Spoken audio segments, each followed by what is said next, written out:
ദൈവത്തിരുനാമത്തിന് മഹത്വമുണ്ടാവട്ടെ. Bible reading പ്രോഗ്രാമിൽ സംബന്ധിക്കുന്ന എല്ലാവർക്കും കർത്തൃനാമത്തിൽ സ്നേഹവന്ദനം. ഉൽപ്പത്തി പുസ്തകം 29-ാം അധ്യായം നമ്മളിന്ന് വായിക്കുന്നു. 28-ാം അധ്യായത്തിൽ സ്വന്തം ഭവനത്തിൽ നിന്നിറങ്ങിപ്പോയ യാക്കോബ് ലൂസ് എന്ന് പറയുന്നതായ പട്ടണത്തിൽ കണ്ട ആ സ്വർഗീയമായ ദർശനം, കല്ല് ആ തലയണയായി വെച്ച മരുഭൂമിയുടെ അവസ്ഥയിൽ ദൈവം ശക്തമായി യാക്കോബിനോട് അവിടെ ഇടപെടുന്നതായി നമ്മൾ കാണുന്നു. തൻ്റെ ഭവനത്തിൽ മാതാപിതാക്കളുടെ സംരക്ഷണം അനുഭവിച്ച് സ്നേഹിക്കപ്പെട്ട് മെത്തിൽ കിടന്നുറങ്ങിയവൻ ഇന്നേ ദിവസം വരെ ഇതുപോലെ ഒരു ദർശനം അവൻ്റെ ജീവിതത്തിൽ അവൻ കണ്ടിട്ടില്ല. അപ്പോൾ ദൈവം എപ്പോഴും മനുഷ്യ ജീവിതത്തിൽ പ്രതിസന്ധികളുടെ മരുഭൂമിയിലൂടെ കല്ല് തലയണയായി വെക്കുന്ന അനുഭവത്തിലാണ് ദൈവത്തെ നമ്മൾ മുഖാമുഖം കാണുന്നത്.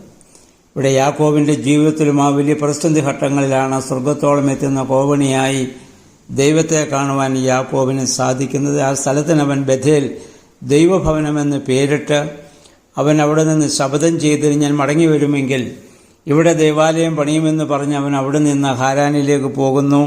ആ യാത്രയുടെ അവസാനം ഹാരാനിൽ എത്തിച്ചേരുന്നതാണ് 29-ാം അധ്യായത്തിൽ നമ്മൾ വായിക്കുന്നത്. അങ്ങനെ അവിടെ എത്തിച്ചേർന്നവനായ യാക്കോബ് ലാബാന്റെ ഭവനത്തിൽ ഇതുവരെ മുമ്പ് അവൻ പോയിട്ടില്ല. അതുകൊണ്ട് ഭവനം അവൻ അറിഞ്ഞുകൂടാ. അമ്മ പറഞ്ഞുള്ള ബന്ധം മാത്രമേ അറിയൂ. അക്കാലത്തെ വെള്ളത്തിൻ്റെ ബുദ്ധിമുട്ടുകൾ നമ്മൾ 1 മുതൽ 3 വരെയുള്ള വാക്യങ്ങൾ നമ്മൾ വായിക്കുന്നുണ്ട്. ഞാൻ നേരത്തെ പറഞ്ഞല്ലോ, മരുഭൂമിയിലെ ഏറ്റവും വലിയ സമ്പത്ത് കിണറുകളാണ്, വെള്ളമാണ്, ആടുമാടുകൾക്ക് വെള്ളം കുടിക്കുവാൻ. അവിടെ വെച്ച് യാക്കോബ് ലാബാനെക്കുറിച്ച് അന്വേഷിക്കുന്നു. സ്ഥലം അതാണെന്നറിയാം, പക്ഷേ എവിടെ താമസിക്കുന്നു എന്നറിഞ്ഞുകൂടാ. അവിടെയുള്ള ആളുകൾക്കൊക്കെ ലാബാനെ അറിയാം. അവർ പറഞ്ഞു, ഞങ്ങൾക്കറിയാം, അവൻ്റെ മകൾ ഇപ്പോൾ ആടുകൾക്ക് വെള്ളം കൊടുക്കാൻ വേണ്ടി വെള്ളം കോരാൻ വരുമെന്ന് പറഞ്ഞു. അന്നത്തെ 6 മുതൽ 8 വരെയുള്ള വാക്യങ്ങളിൽ ആടുകൾക്ക് വെള്ളം കൊടുക്കുന്നതായ രീതി പറയുന്നു. ആടുകളെല്ലാം വന്നതിന് ശേഷം കിണറിൻ്റെ കല്ല് മാറ്റി വെള്ളം കൊടുക്കുന്നു. അപ്പോൾ റാഹേൽ അവളൊരു ആട്ടിടയത്തിയായിരുന്നു. അക്കാലത്ത് സ്ത്രീകളുടെ ജോലി ആടുകൾക്ക് വെള്ളം കൊടുക്കുക, അതിനെ പരിചരിക്കുക എന്നുള്ളതാണ്. പകൽക്കാലത്ത് അതിനെ മേയ്ക്കാൻ കൊണ്ടുപോകുന്ന പുരുഷന്മാരാണ്. സ്ത്രീകളുടെ ജോലി അവ വരുമ്പോഴത്തേക്കും ഇവയ്ക്ക് വെള്ളം തയ്യാറാക്കി കൊടുക്കുക എന്നുള്ളതാണ്. ഇവിടെ ലാബാന്റെ ആടിന് യാക്കോബ് വെള്ളം കോരി കൊടുക്കുകയാണ്, ആരും ആവശ്യപ്പെടാതെ തന്നെ. ഇവിടെ നമ്മൾ കാണുന്നു, റാഹേലിനെ അവൻ കണ്ടു. യാക്കോബ് അവളെ ചുംബിച്ച് അവനവിടെ കരയുന്നുണ്ട്. അവൻ്റെ യാത്രയുടെ കഠിനമായ യാത്രയുടെ അനുഭവം അവനുണ്ട്. ഇപ്പോൾ അവനൊരു അഭയസ്ഥാനമാണ് ആവശ്യം. അവൻ ദൈവത്തിൻ്റെ സമയത്തിനു വേണ്ടി കാത്തിരിക്കാത്തതിൻ്റെ പരിണിത ഫലമാണ് ഇനി അവൻ അനുഭവിക്കേണ്ടി വരുന്നത്. ലാബാൻ അവളോട് ചെന്ന് അവളുടെ അപ്പൻ ലാബാനെ ആ വിവരം അറിയിച്ചു. ലാബാൻ അവിടെ നിന്ന് ഓടി വന്ന് അവനെ അവിടെ സ്വീകരിക്കുകയാണ്. 14-ാം വാക്യത്തിൽ ലാബാന് യാക്കോബിനെ കുറിച്ച് പറയുന്ന ഒരു വാക്കുണ്ട്, എൻ്റെ അസ്ഥിയും മാംസവും, എൻ്റെ അസ്ഥിയുടെ അസ്ഥിയും മാംസത്തിൻ്റെ മാംസവും. ലാബാൻ പറഞ്ഞത് ശരിയാണ്. അവർ രണ്ടുപേരുടെയും സ്വഭാവം ഏതാണ്ട് ഒരുപോലെ തന്നെയാണ്. അപ്പനെ കബളിപ്പിച്ചവനാണ് യാക്കോബെങ്കിൽ യാക്കോബിനെ ഇനിയും കബളിപ്പിക്കാൻ പോകുന്നത് ലാബാനാണ്. രണ്ടുപേരുടെയും ജീവിത രീതിയും സ്വഭാവവും ഏതാണ്ട് ഒരുപോലെയാണ്. അസ്ഥിയുടെ അസ്ഥിയും മാംസത്തിൻ്റെ മാംസം എന്ന് പറയുന്നതിൽ വലിയ തെറ്റില്ല. അവിടെ ചെന്ന് 1 മാസം വരെ അവളുടെ സംരക്ഷണയിൽ കഴിഞ്ഞ് അത് കഴിഞ്ഞപ്പോൾ ലാബാന്റെ സ്വഭാവം മാറി. അവൻ പറഞ്ഞു, വെറുതെ നീ എനിക്ക് സേവനം ചെയ്യണ്ട എന്ന് പറഞ്ഞ് അവനെ കൊണ്ട് പണി ചെയ്യിക്കുകയാണ്. അങ്ങനെ ഒരു കഠിനം അവൻ്റെ ഭവനത്തിൽ മാതാപിതാക്കളോട് ചേർന്ന് അവൻ വസിച്ച നാളുകളൊന്നും ഇത്രയും കഠിനമായൊരു പണി യാക്കോബിന് ചെയ്യേണ്ടി വന്നിട്ടുണ്ടാവില്ല. ഇപ്പോൾ ഇവിടെ കഠിനമായ ഒരു വേലയിൽ അവൻ ഏർപ്പെട്ടിരിക്കുകയാണ്. പകൽ മുഴുവൻ ആടുകളുടെ കൂടെ നടന്ന് അതിനെ മേയ്ക്കണം. യാക്കോബ് ലാബാന്റെ മകൾ റാഹേലിനെ സ്നേഹിച്ചു.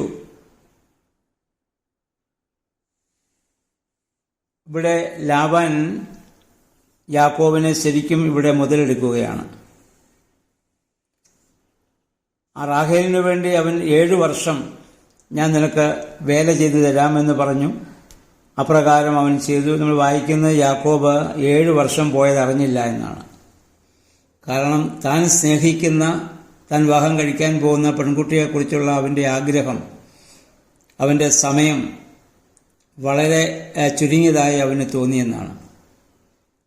യഥാർത്ഥത്തിൽ നമ്മളിത് ദൈവത്തെ സ്നേഹിക്കുമ്പോൾ, ദൈവികമായ ശുശ്രൂഷയിൽ നമ്മൾ ഏർപ്പെടുമ്പോൾ, യഥാർത്ഥത്തിൽ ആത്മാർത്ഥമായിട്ടാണ് നമ്മൾ ആ ശുശ്രൂഷ ചെയ്യുന്നതെങ്കിൽ ഏത് ദീർഘമായ കാലഘട്ടവും വളരെ ചുരുങ്ങിയതായി നമുക്കും ഇത് തോന്നും. ജീവിതം തന്നെ ഒരു അല്പകാലമായി നമുക്ക് മാറും. നമുക്ക് താല്പര്യമില്ലാതെ വരുമ്പോഴാണ് ദിവസങ്ങൾ പോവാനും മാസങ്ങൾ പോവാനും നമ്മൾ ബുദ്ധിമുട്ടുന്നത്. ഇവിടെ അബ്രാഹാമിനും ഇസഹാക്കിനും യാക്കോബിനും കൊടുത്തതായ ദൈവം തന്റെ വാഗ്ദത്തം അതിനെ പൂർണ്ണമായി നിറവേറ്റാൻ പോകുന്നത് യാക്കോബിലൂടെയാണ്.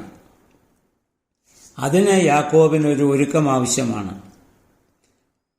യാക്കോബ് കണ്ടുപിടിച്ച വഴിയേക്കാൾ ഉന്നതമാണ് ദൈവത്തിന്റെ വഴിയെന്ന് അവൻ മനസ്സിലാക്കണം.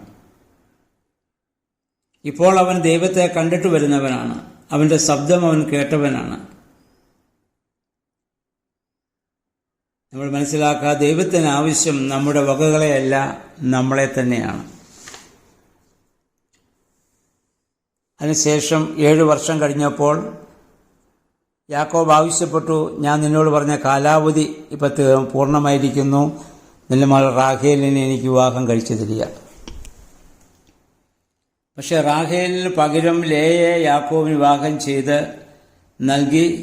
ലാബാൻ അവനെ ഇവിടെ ചതിച്ച രീതി വളരെ രസകരമാണ്. ആ കാലഘട്ടത്തിൽ വിവാഹത്തിന് മുൻപ് ഒരു വലിയ വിരുന്ന് സംഘടിപ്പിക്കുക പതിവാണ്. യാക്കോബിനോട് വിവാഹം രാത്രിയിലാകാമെന്ന് ലാബാൻ അഭിപ്രായപ്പെട്ടു. അപ്പോൾ ആളുകളുടെ മുഖം അത്ര വ്യക്തമാവുകയില്ലല്ലോ. മാത്രമല്ല, ചതിയനായ ലാബാൻ വിവാഹത്തിന് മുൻപ് നടന്ന വിരുന്നിൽ യാക്കോബിന് നന്നായി വീഞ്ഞും മദ്യമൊക്കെ നൽകിയിട്ടുണ്ടാവും. എന്താണ് നടക്കുന്നതെന്ന് പോലും അറിയാത്ത വണ്ണം യാക്കോബ് ഒരു ഉന്മാദാവസ്ഥയിൽ തന്നെ ആയിരുന്നിരിക്കാം. അപ്പോഴാണ് ലാബാൻ യാക്കോബിന്റെ കൈകളിലേക്ക് തന്റെ മൂത്ത മകൾ ലേയെ കൊടുത്ത് അവളെ വിവാഹം ചെയ്യുന്നതിന് സമ്മതമാണോ എന്ന് ചോദിക്കുന്നതും റാഹേലാണെന്ന ധാരണയിൽ യാക്കോബ് സമ്മതം അറിയിക്കുകയും അവർ തമ്മിൽ വിവാഹിതരാകുകയും ചെയ്തു. രാത്രിയുടെ അന്ധകാരത്തിൽ തന്റെ മണവാട്ടിയുടെ മുഖം കാണുവാൻ യാക്കോബിന് സാധിച്ചില്ല. പ്രഭാതത്തിൽ ഉണർന്നു കഴിഞ്ഞപ്പോഴാണ് അവൾ ലേയയാണെന്ന് അവൻ മനസ്സിലാക്കുന്നത്. ഇവിടെ യാക്കോബ് കാണുന്ന എന്താണ്? തന്നെ തോൽപ്പിച്ച ലാബാനിൽ തനിക്ക് ചേർന്ന ഒരു എതിരാളിയെ യാക്കോബ് ഇവിടെ കണ്ടെത്തുകയാണ്. ഇവിടെ നമ്മൾ മനസ്സിലാക്കുക, നമ്മുടെ നാട്ടിലൊരു പഴമൊഴിയുണ്ട്, കൊടുത്താൽ കൊല്ലത്തും കിട്ടുമെന്ന്. കണ്ണു കാണാത്ത അപ്പനെ മുഖംമൂടി ധരിച്ച് കബളിപ്പിച്ചെങ്കിൽ ഇതാ ഇവിടെ മൂടുപടമിട്ട് ലാബാൻ യാക്കോബിനെ കബളിപ്പിക്കുകയാണ്. 1 കൊടുത്താൽ 9 കിട്ടുമെന്ന് നമ്മൾ പറയാറുണ്ട്. മനുഷ്യൻ വിതയ്ക്കുന്നത് തന്നെ അവൻ കൊയ്യുമെന്ന് നമ്മുടെ കർത്താവ് ഗലാത്യർ 6:7-8 വാക്യങ്ങളിൽ പൗലോസ്ലീഹയെ നമ്മളെ ഓർമ്മപ്പെടുത്തുന്നുണ്ട്. പഴയ നിയമത്തിൽ നമുക്കിനി കാണാം, ഇത് ഫറവോൻ എബ്രായരുടെ ആൺമക്കളെയൊക്കെ കൊന്നു. അവസാനം അവന്റെ ആദ്യജാതൻ മരിക്കേണ്ട സാഹചര്യം വന്നു. ആഹാബ് നാബോത്തിനെ കൊന്നു. ആഹാബിന്റെ രക്തം നായ്ക്കൾ നക്കുന്ന അനുഭവം പിന്നുണ്ടായി. ദാവീദ് നീചമായ പാപം ചെയ്തു. അവന്റെ മകളെ മറ്റുള്ളവർ അന്യജാതിക്കാർ ബലാത്സംഗം ചെയ്തു. മാത്രമല്ല, അവന്റെ മകൻ അബ്സലോം അവനോട് യുദ്ധം പ്രഖ്യാപിക്കുക പോലും ചെയ്തു. പൗലോസ് അപ്പോസ്തലൻ സ്തെഫാനോസിനെ കല്ലെറിയാൻ കൂട്ടുനിന്നു. അപ്പോസ്തലപ്രവൃത്തികൾ പിന്നെ നമ്മൾ വായിക്കും, പൗലോസിനെ പുറത്തു കൊണ്ടുപോയി അവർ കല്ലെറിഞ്ഞു, അവൻ മരിച്ചുവെന്ന് വിചാരിച്ച് ജനം മടങ്ങിപ്പോയി എന്ന്. അപ്പോൾ നമ്മൾ വിതയ്ക്കുന്നത് തന്നെ നമ്മൾ കൊയ്യും. നമ്മുടെ കർത്താവും പറഞ്ഞു, നിങ്ങൾ അളക്കുന്ന അളവിനാൽ നിങ്ങൾക്കും അളന്ന് കിട്ടും. ഇതാണ് യാക്കോബിന് ഇപ്പോൾ ഇവിടെ സംഭവിച്ചത്. കണ്ണു കാണാൻ മേലാത്ത തൻ്റെ അപ്പനെ താൻ കബളിപ്പിച്ചു. അമ്മയും അതിന് കൂട്ടുനിന്നു. അതിൻ്റെ പരിണതഫലം താനിവിടെ അനുഭവിക്കേണ്ടി വരികയാണ്. കാരണം ദൈവം യാക്കോബിനെ മെരുക്കിയെടുക്കുകയാണ്. ഇവിടെ ലാബാൻ വളരെ തന്ത്രപൂർവ്വം കാര്യങ്ങൾ ഇവിടെ കൈകാര്യം ചെയ്യുകയാണ്. അപ്പോൾ പറഞ്ഞു, ഒരു കാര്യം ചെയ്യുക, റാഹേലിനെയും അവിടെ അനിയത്തിയെ ഞാൻ നിനക്ക് വിവാഹം കഴിച്ചു തരാം, നീ ഇനിയും എനിക്ക് വേണ്ടി നീ വേല ചെയ്യണം അടുത്ത 7 വർഷം കൂടി. യാക്കോബ് അതിന് തയ്യാറാവുകയാണ്. കാരണം അവൻ്റെ ആഗ്രഹം അതാണല്ലോ. അവൻ പറഞ്ഞിട്ടുണ്ട്, എന്തുകൊണ്ട് ഞാനിങ്ങനെ ചെയ്തു എന്ന് ചോദിച്ചാൽ ലാബാൻ ന്യായീകരണമുണ്ട്. ഞങ്ങളുടെ നാട്ടിൽ മൂത്തവൾ നിൽക്കുമ്പോൾ ഇളയവരെ കെട്ടിച്ചു കൊടുക്കുക പതിവ് ഞങ്ങൾക്കില്ല. അതുകൊണ്ടാണ് ഞാൻ അങ്ങനെ ചെയ്യേണ്ടി വന്നത്. അതുകൊണ്ട് നീ കാര്യം ചെയ്യ്, 7 വർഷം കൂടി എനിക്ക് വേല ചെയ്യ്, അവളെ കൂടെ ഞാൻ നിനക്ക് വിവാഹം കഴിച്ചു തരാം. അങ്ങനെ യാക്കോബ് റാഹേലിന് വേണ്ടി 7 സംവത്സരം വീണ്ടും സേവ ചെയ്യുകയാണ്. റാഹേലിനുള്ള സ്നേഹമുഖാന്തരം വീണ്ടും 7 വർഷം അവന് ചെറിയ കാലഘട്ടമായി തോന്നുന്നെന്നാണ്. നമുക്കറിയാം, ആടിനെ മേയ്ക്കുക എന്നുള്ളത് അത്ര സുഖകരമായ ഒരു വേലയല്ല. വയലിൽ ആടിനെ മേയ്ക്കുന്ന കഠിനമായ വേലയാണ് അവൻ ചെയ്യേണ്ടിയിരുന്നത്. കത്തിജ്വലിക്കുന്ന സൂര്യൻ്റെ കീഴിലും തണുപ്പുളവാക്കുന്ന രാത്രിയിലും ഒരുപോലെ ആട്ടിൻകൂട്ടത്തോടൊപ്പം വയലിൽ അവൻ കഴിയണം. അതവൻ്റെ ആരോഗ്യം ക്ഷയിപ്പിച്ചിട്ടുണ്ടാവാം. എന്നാലും ആ 7 വർഷങ്ങൾ അവന് ചില ദിവസങ്ങൾ പോലെ മാത്രം തോന്നിയെന്ന് നമ്മൾ വായിക്കുന്നുണ്ട്. കാരണം റാഹേലിനുള്ള യാക്കോബിൻ്റെ സ്നേഹം അത്ര ശക്തവും വികാരാധീനം ആയിരുന്നു.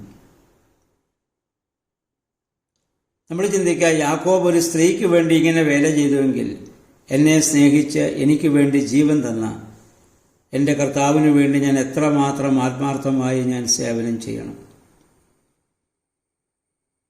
നാം ദൈവത്തെ അവിടുത്തോടുള്ള സ്നേഹത്തിൽ നമ്മൾ സേവനം ചെയ്യുമ്പോൾ നമുക്ക് ഈ ഭൂമിയിലെ പണമോ ബഹുമാനമോ പ്രശസ്തിയോ സുഖസൗകര്യങ്ങളോ ഒന്നും നമ്മൾ പിന്നെ അന്വേഷിക്കുകയില്ല.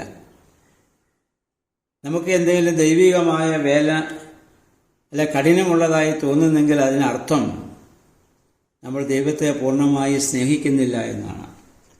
ദൈവത്തെ പൂർണ്ണമായി സ്നേഹിക്കുന്നുവെങ്കിൽ ദൈവികമായ ശുശ്രൂഷ നമുക്കൊരിക്കലും മടുപ്പുളവാക്കുകയില്ല. എത്ര ചെയ്താലും നമുക്ക് മതിയാവുകയുമില്ല.